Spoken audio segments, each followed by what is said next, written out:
What is going on? This is Michael Hacker with the Hacker Outdoors podcast. On today's episode, the gang is all together to talk about Mavericks going off, the BFL's weekend event, and surfers having the habit of saving people in the water. If you like what you hear, please give us a thumbs up and a review. And without further ado, Let's jump in, and then when Brian joins, if he joins, we'll hit on some other things. But let's start with fishing, man. Like I had every intention on checking out the BFL this week, and for some reason I completely forgot it was on. Like I live and die by my calendar, so if it's Yeah. not on my calendar, like it's not happening. And then nighttime, we're watch our shows and not we spend like an hour or so reading at some point, but like completely forgot. Now you sent me that David Dudley is the third announcer for the new fishing league. Yep.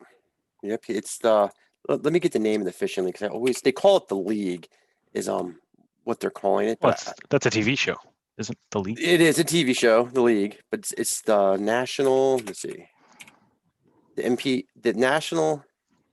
I'm pulling it up right now. The National Pro Fishing League.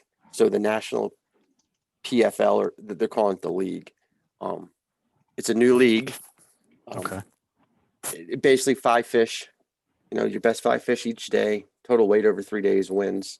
So it's like the Bass Masters, and it's like the FLW Pro Series format. And they had Luke Duncan was the first guy they brought on to announce, and he was an FLW Pro. I mean, Luke Duncan's a big name in the fishing world.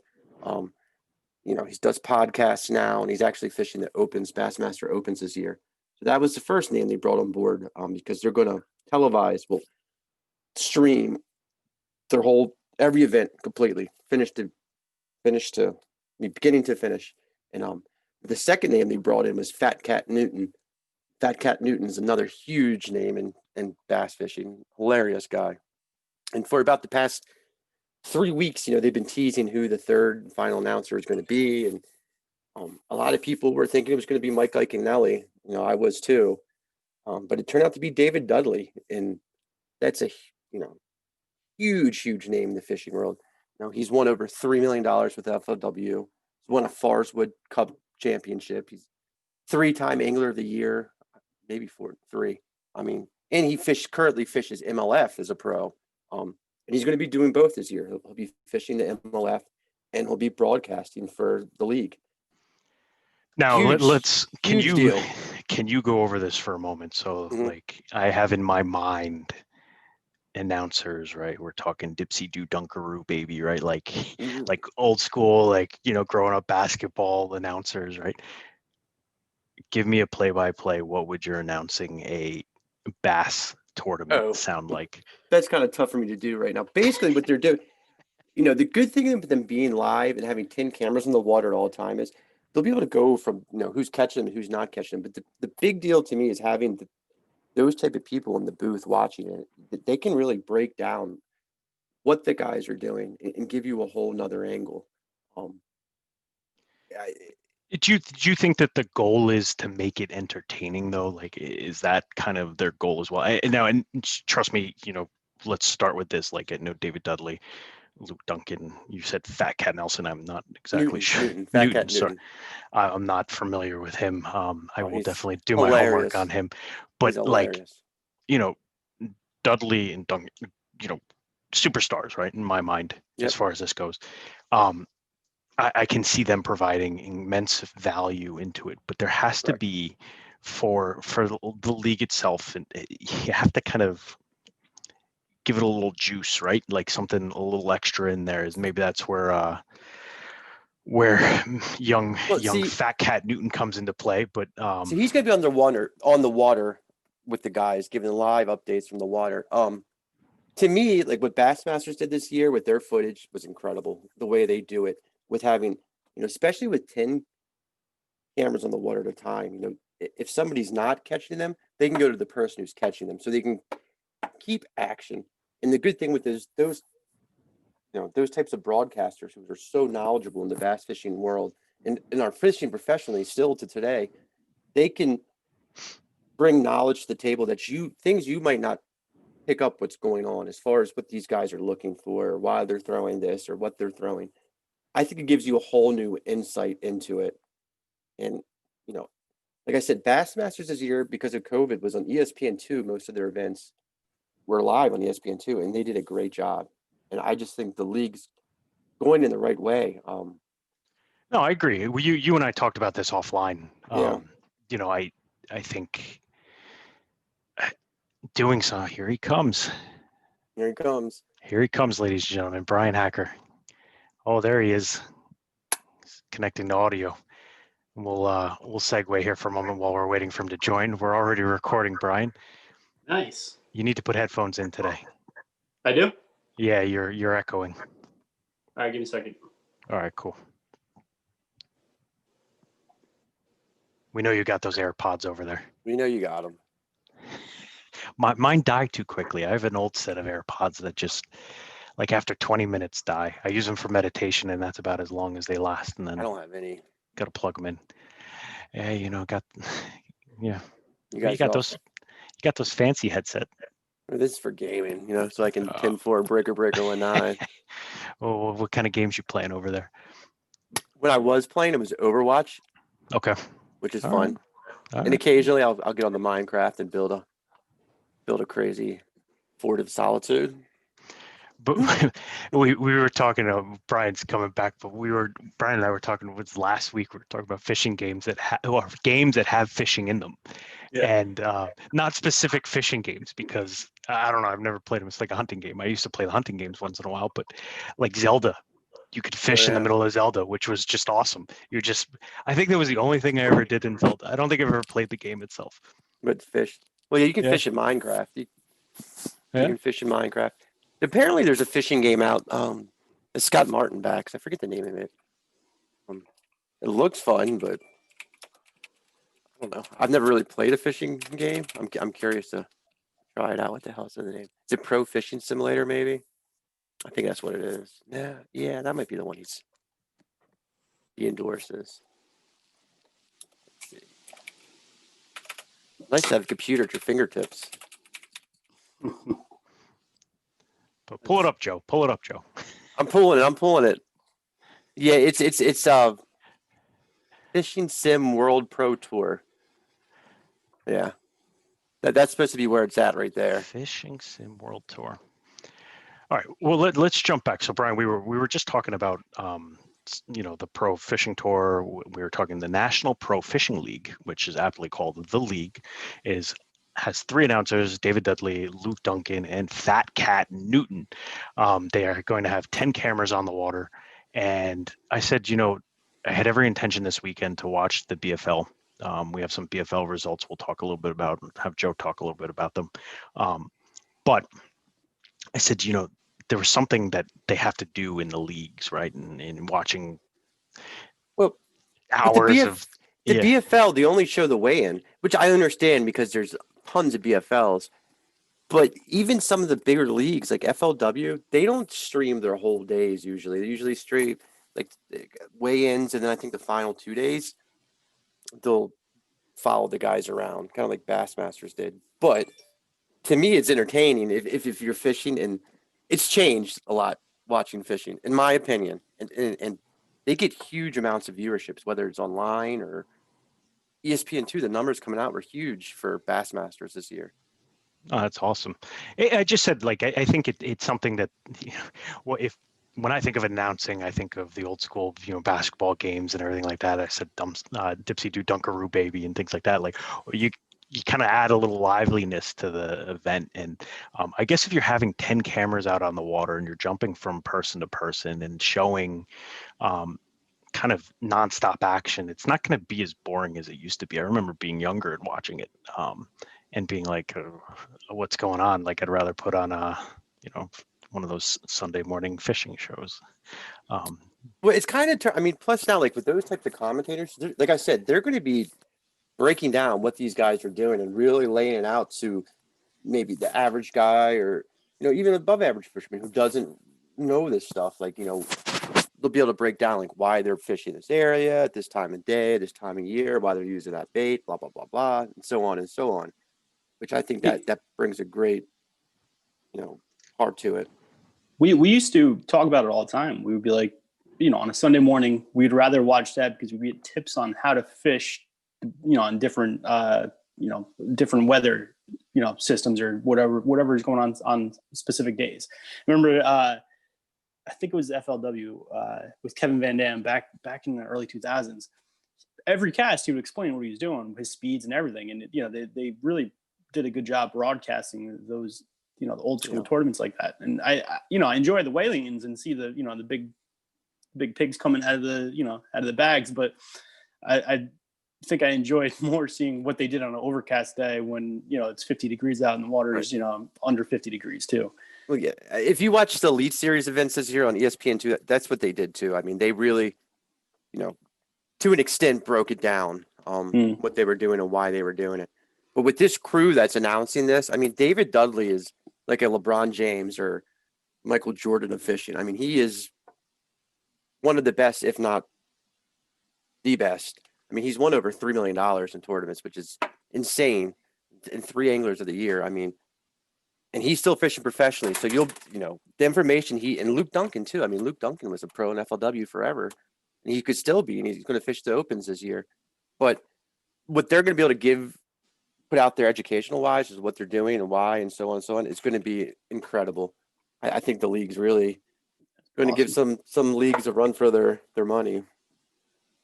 And the other thing is, Mike, the one change they did bring in with the league is, so like with the FLW and the Bassmaster Elites, the guys who get to go on the day 3 are usually the top 30, and the guys who go into day 4 top 10. Well, with the league, everybody fishes every day.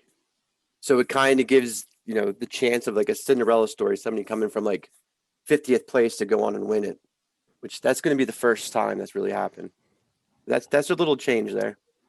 Oh, that's going to be cool. So give us a little background. I'm assuming you kept up with what happened this weekend with BFL. I watched the weigh-in and saw the results. Eric, I can't say his last name is spelled Panzi, Panzeroni of Florida weighed in 5 for 24.12. Wow. They were on Harris Chain. He got first. Second place was 22 7 ounces. Guy named Pete, I can't say his last name, from Florida. So they're weighing big bags. I mean, 10th place weighed in 16.9. The fishing's been really good, really, really good down south going on right now. And actually, remember the first BFL, the guy weighed in a 40-pound bag from that same lake where he weighed that 40-pound bag, and somebody weighed in like a 13.6 yesterday. There's a single fish for 13 pounds, 6 ounces. So down south, I mean, the bite is on fire right now. If you can get down to Texas or Florida to fish, do it. But it's tough. Not tough at all. It's tough being up here and not fishing down there. Because even at the BFL, the co-anglers, the winning co-angler weighed 22.3. Oh, wow. Yeah. For a co-angler, that's... Mike Garrett from Pensacola, Florida. Yeah. It's a good bag. Good old Pensacola. Good old P-Cola. P-Cola. So. Good old Pensacola. Look at Fishing that. from the back of the boat's tough. So, bringing in a 22-pound stringer, I mean, that's quite impressive. Very impressive. Dang. What do we have going on this weekend? Is there any major tournaments that we should be on the lookout for?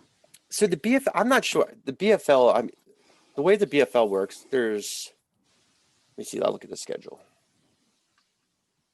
The next one we have is Chickamauga on the 30th and Lake Eufaula on the 30th, and then Kiowa on February 6th, which my buddy's fishing, and then Lake Murray on the 13th. All right. So nothing this weekend, but the following weekend, there's a good bit of events coming. All right, and then you're getting back out on the water in 3 weeks? February 13th, Lake Murray. A month, just about a month. Just about a month. Oh, baby. Hope for good weather.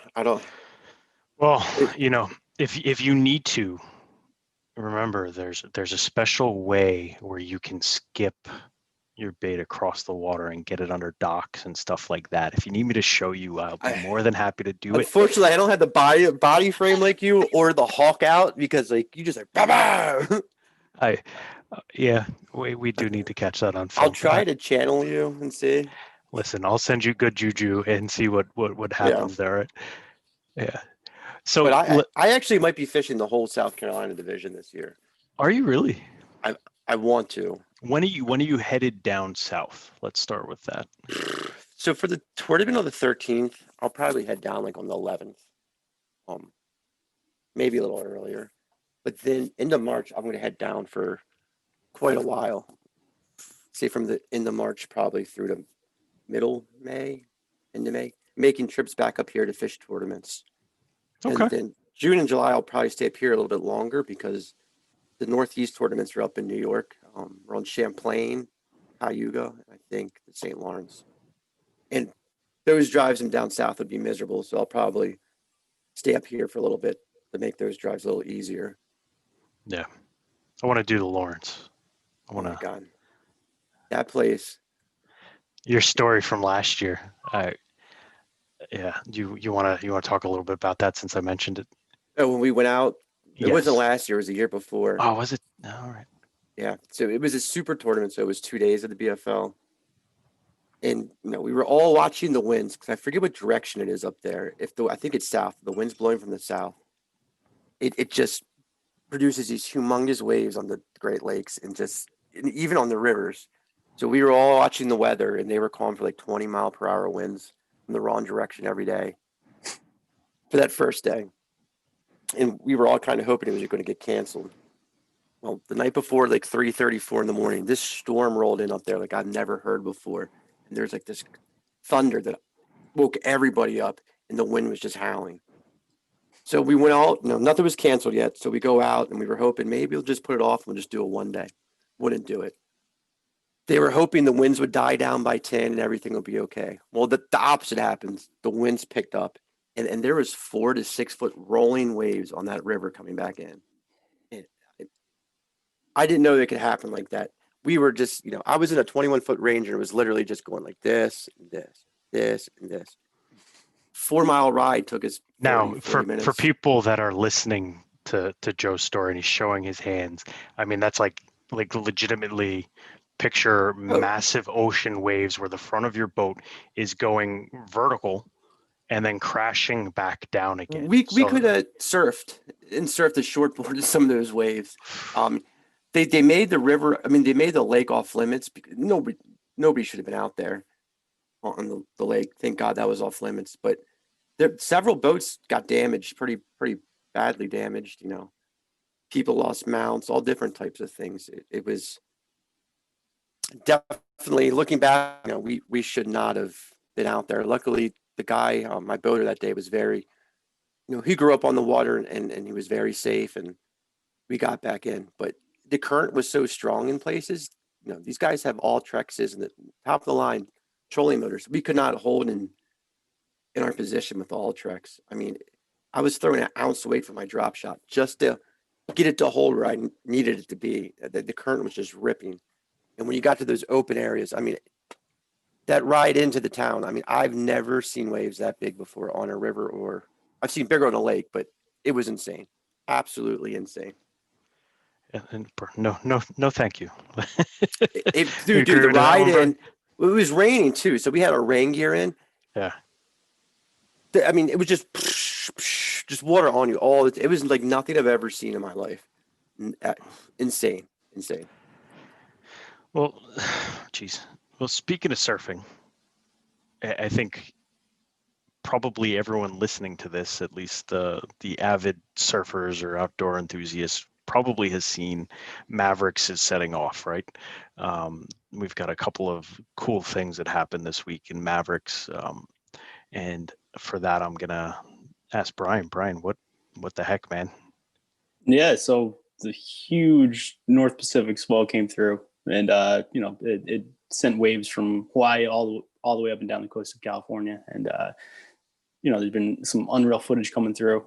Me, Joe, and you have been sending each other pictures and videos of people surfing different spots and all the mayhem that's been happening as well, which we'll get into later. But I think the biggest story was Pete Mel's wave of the day. I think it was yesterday actually. And he took off late right in the inside bowl. He got fully shacked and was on one of the bigger waves I've ever seen surfed at Mavericks. That was Sunday, right? Because he got one Was yesterday Sunday, yeah. too. Yeah, he got Yeah, one Sunday. yesterday. It was insane. Yeah, but I think the one Sunday was bigger, and he'd fully tucked into the pit of that one, and it made shockwaves, and everyone's yelling about how the good old Condor still got it, and he's still swinging into the set waves. And funny enough, today I got a text message from one of my good surfing buddies that said if he only was as good a commentator as he was a big wave surfer, I think we'd be enjoying the WSL broadcast a lot more. And it made me laugh pretty hard. He read my mind. That's what I was thinking. But dude, that wave he called, wave of the century. I can't think of a wave I've seen somebody call it that's how better. big. Can we describe it for people who? I think they were saying like 20 to 30 foot faces. Yeah, it was huge. So hold on. So yeah, Brian. So I can share. I think it's important to say, but you can't show video because otherwise YouTube will take us down. That's right. So explain to us a little bit. You were saying 20 to 30 foot face, but how big of a wave is that actually? It's all in the eyes of the beholder when it comes to wave measurement. I think in the past few years they've kind of been changing how they, I don't want to say how they measure waves, but how they decide to explain a wave. So more of like this wave was a wave of substance compared to all the ones on the day, other ones of the day, or all other ones of the season so far of big wave season. Like all the other seasons, big wave surfing from the WSL is kind of canceled this year for most of the events. So far, I think this is the biggest wave ridden of the year, but it might not have been the biggest measurement wise. I think it held the biggest gravity. Most talked about, most intense ride. He took off late behind the bowl, tucked in, made it out, clean exit, and then rode out of it and sat down on his board, which and he got spit happen. too. He got spit out. I just rewatched it. When he goes into his bottom turn, that wave's at least 4 to 5 feet overhead. I have it. It's I have it up humongous. right now as well. I'm watching it on my phone while Brian, you're talking.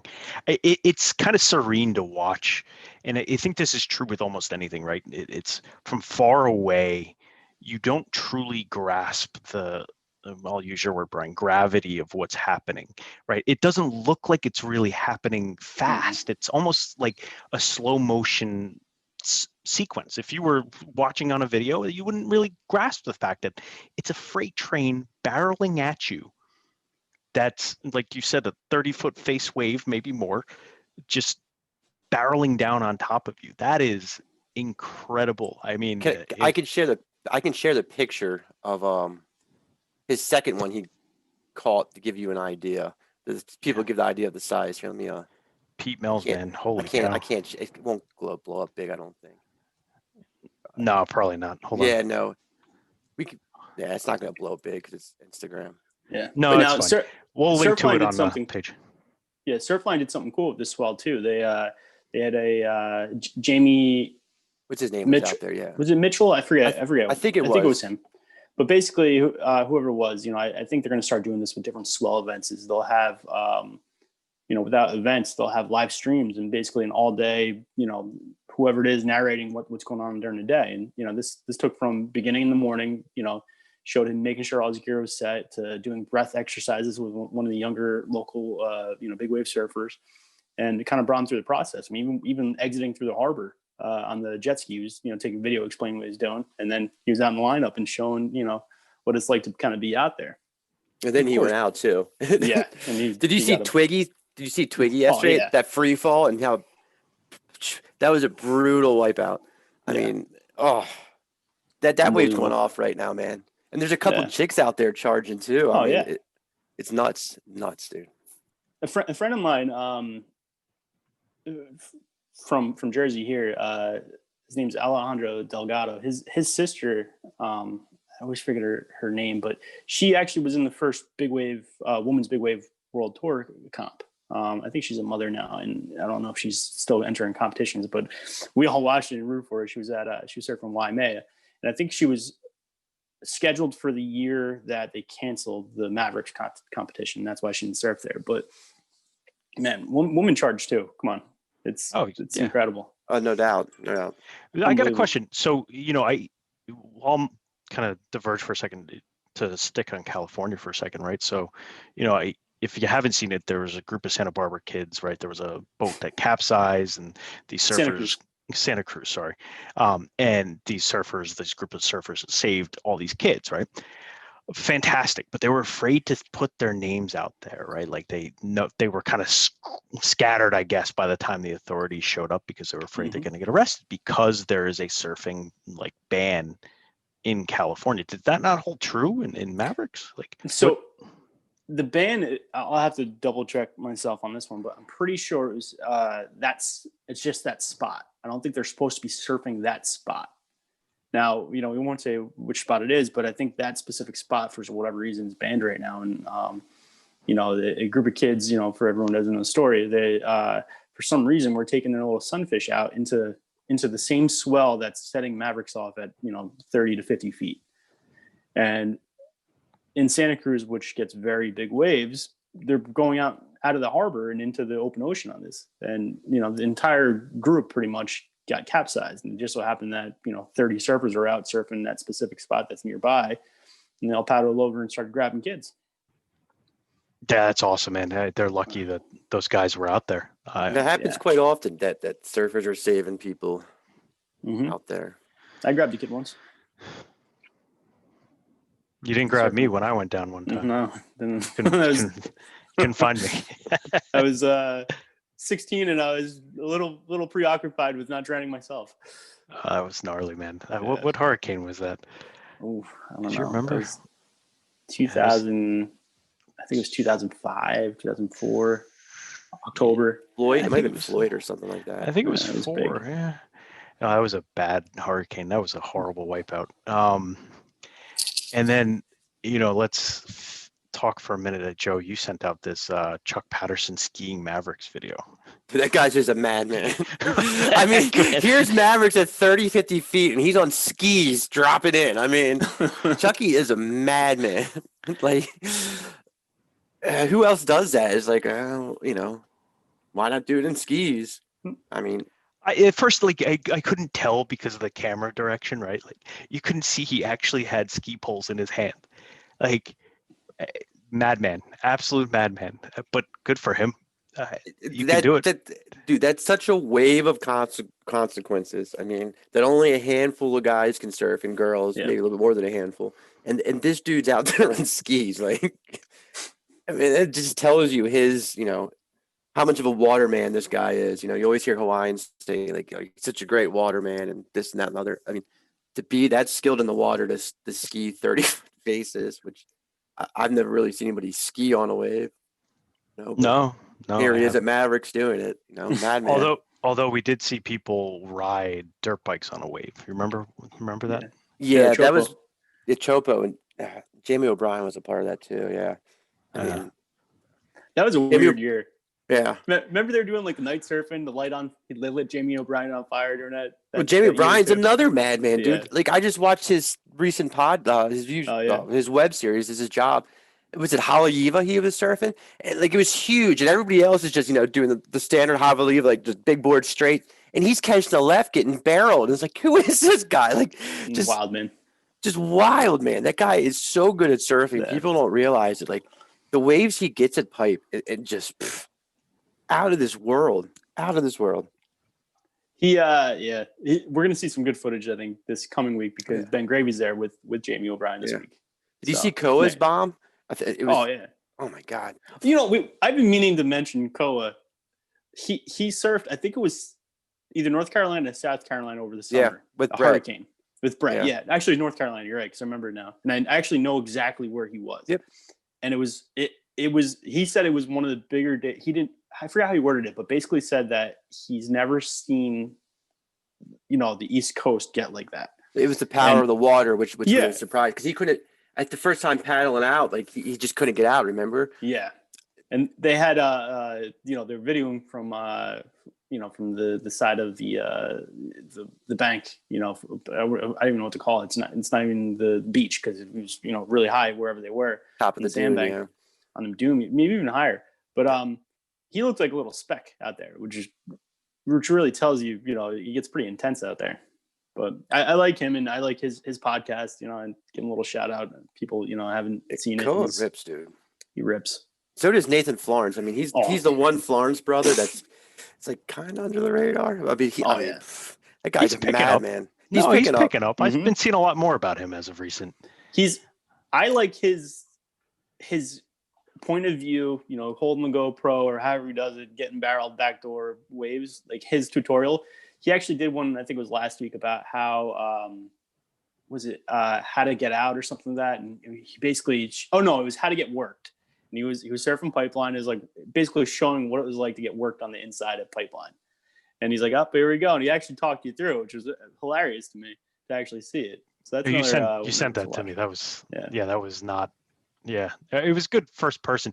I think like the transition of doing things and showing people how cool everything all the time is moving to this direction of showing people what real life is like, right? Like you're going to get worked. You're going to have days on the water where you're not going to catch fish. You're going to almost drown sometimes, right? Like, and this is what it's like, and this is how you survive and get yourself out there.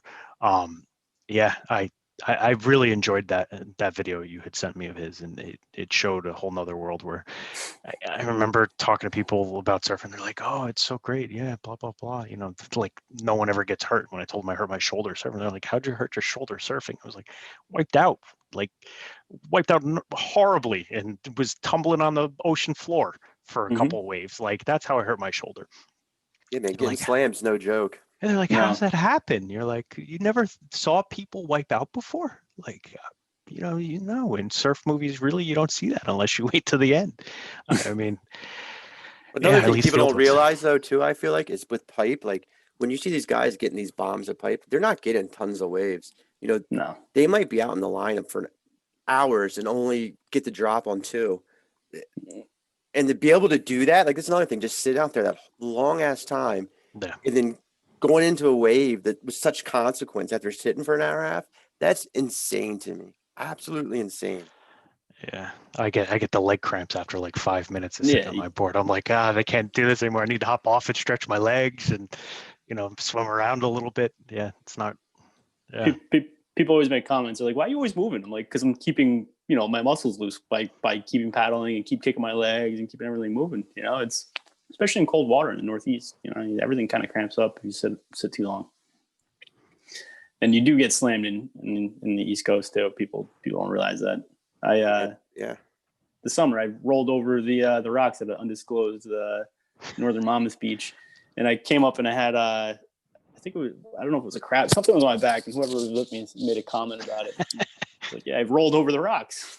Let's take it out behind the rocks. Brian comes up with crustaceans trying to grow on them. Come on. Yeah. Well, luckily you weren't down there too long. That's absolutely. You should pop up with something else. Yeah. Possibly. Some of those beaches. Yeah. Well, boys, we are coming to the end here. It's been about 40 minutes. We'll see what we can do here with this one. Yeah. Always a pleasure. We'll try and shoot for another Friday release. So hopefully everyone enjoyed. Brian, Joe, thanks for joining today. Anytime. Always. All right, boys. Later, brothers. Adios, muchachos. All right, so that was the Hacker Outdoors podcast with Brian Hacker and Joey McCormick. If you like what you heard, please give us a rating on whatever platform you are listening to or watching this on. Please check the show notes for some links about the topics we discussed today. Thank you for listening. Have a great day.